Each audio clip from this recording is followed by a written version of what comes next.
Let's solve the model questions for GATE Psychology 2021. Now, GATE paper has two types of questions as we already know. One is the MCQ, the other is MSQ. MSQ is multiple select. Now, first we will focus on some of the MCQ kind questions and how they are different from other exams. The questions that come up with your GATE examination are highly applicative in nature. So, be very clear about understanding how to proceed with and how to solve. For example, there is a question about animism.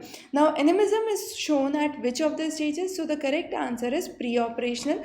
Preoperational stages reveals three things. First is animism. The next is artificialism. And the third is transductive reasoning. Now, what is the difference between the two?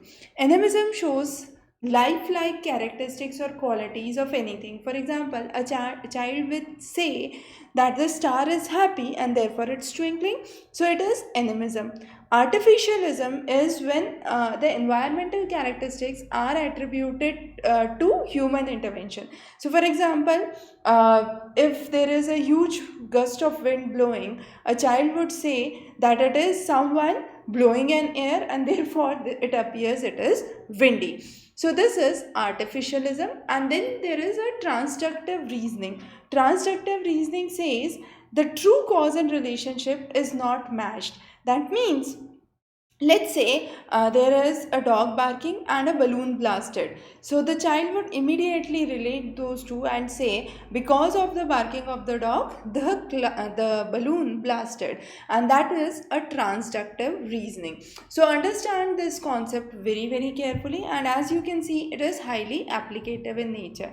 The next question is, we perceive complete lines even when we are interrupted. So let's say in these two diagrams, if I ask you what it is, you would immediately say it is a circle versus a square, but the lines are broken. Still, it gives you a feeling of totality, and this is the law of good continuation, and this is one of the 7 laws of Gestalt's principle.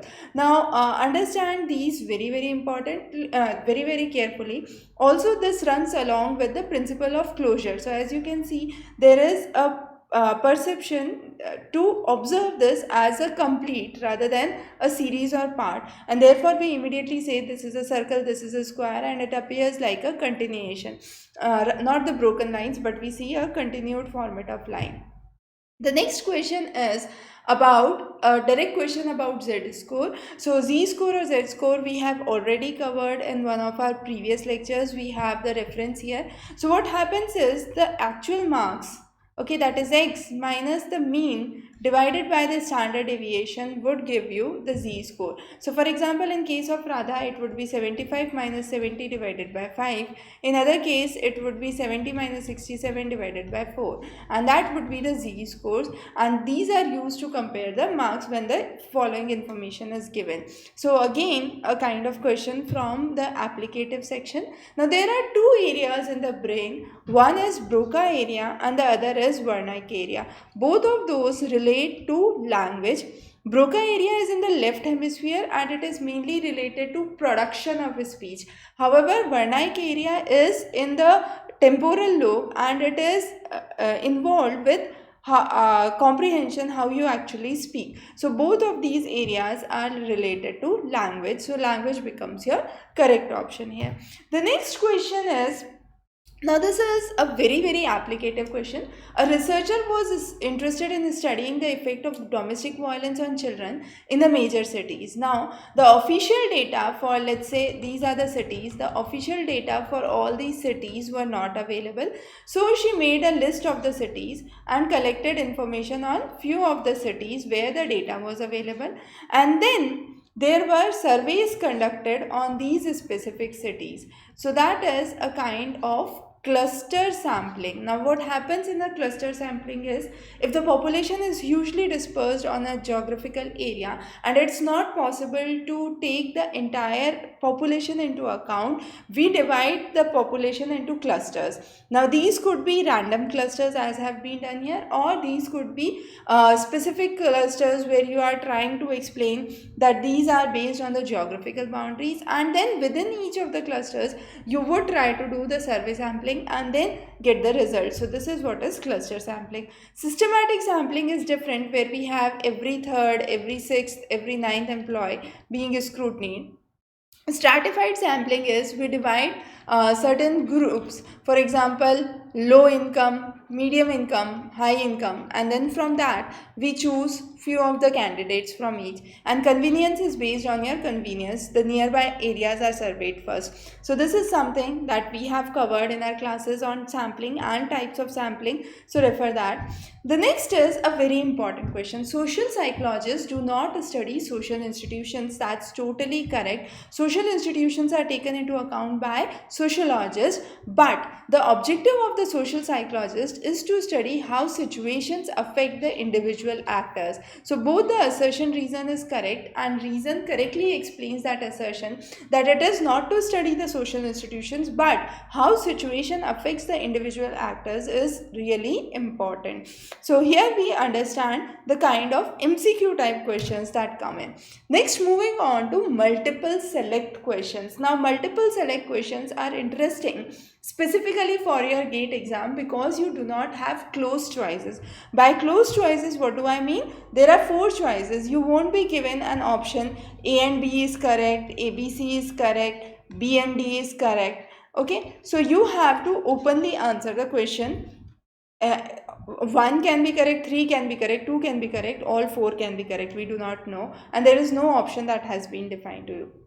So you have to be very specific, very particular about reading the choices, understanding this.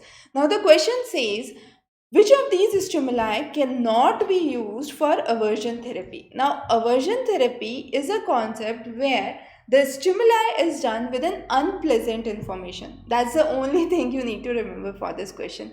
Now when it is unpleasant, electric shock definitely is unpleasant. Rewarding with sweet treat is not unpleasant. Nausea is unpleasant. Then playing pleasant music is pleasant, so it is not unpleasant. Now it says which cannot be a part of aversion therapy. So mild electric shock and nausea would be part of the aversion therapy, but what is not? The incorrect answers would be B and D here. So be very careful about understanding the concepts, and once you are able to understand the concepts, you can apply those. The next is, which of the following are component of working memory? So phenomenological loop, visuospatial sketchpad, and central executive are components of working memory. So in the working memory, what happens is the Broca and the Wernicke area develop or work with the phonological loop, that is the language. Then you have the visuospatial sketchpad that is seen by the occipital lobe, and then finally you have the episodic buffer that is taken into account by the parietal lobe, but this buffer talks about perceptual processing or the long-term short-term memory. Now here what is the difference? The working memory model includes the first 3 components. It is not episodic memories that we are talking about, it is episodic buffer. So there is a difference, and be very careful about these minute difference. Working memory is relevant for a short duration. Episodic memories are there for longer duration, and it helps you to recall previous events. So when we are talking about working memory model, it is episodic buffer that is part of it, not the episodic memory. We won't say it as episodic memory. So make sure what is given in the question, and therefore you have 1, 2 and 3 as the right option. The next is very important question. Now the pigeon in the Skinner box was given reinforcement at different time. So first it was 30 second, then 10 second, and then 25 second. Now what happens? This is in case of variable interval. There can be fixed interval every 4th second you are being tested, or there could be difference in the time in which you are testing. There could be a fixed ratio, that 4th response, 8th response, 12th response, or there could be a variable ratio of response. Now this is, as we can say, an example of variable interval. Now with variable interval, the results are moderate, yet steady response rate is seen. Okay, so here it is moderate, that is the correct thing, and it shows a slower rate of extinction because there is a reinforcement coming sometime or the other. The time interval is definitely not predictable, but there is reinforcement. So there cannot be a steep rise, there cannot be a extinction in learning, but definitely the rate of extinction would slow down, because after some time you would again have the reinforcement, after some time there would be again another reinforcement. So the rate of extinction would be slower, and this is known as, the result is a moderate response rate for learning. However, with fixed ratio, we have usually a higher and steady response rate for learning. So these are some of the this is a kind of table that you must know and understand. Now the next question is, which of the following is related to narratives in psychology? Now narratives is nothing but when you are trying to fill in meaningful when you are trying to fill in meaning or stories to something. So it can be understood as an organized interpretation of an event. That is totally correct. And in clinical psychology, it is understanding the alternative stories of the client. So both of these options are correct. It does not encourage us to contact with humanities is incorrect, and does not bring an order and meaning to experience is again incorrect. So you have A and C as the right option. Now these are some of the kind of questions, the multiple select questions that we have covered for GATE exam. We would be covering the reading comprehension section as well. So stay tuned for further updates from our side. Wish you a very good luck for your upcoming GATE examination 2021. Have a wonderful day ahead.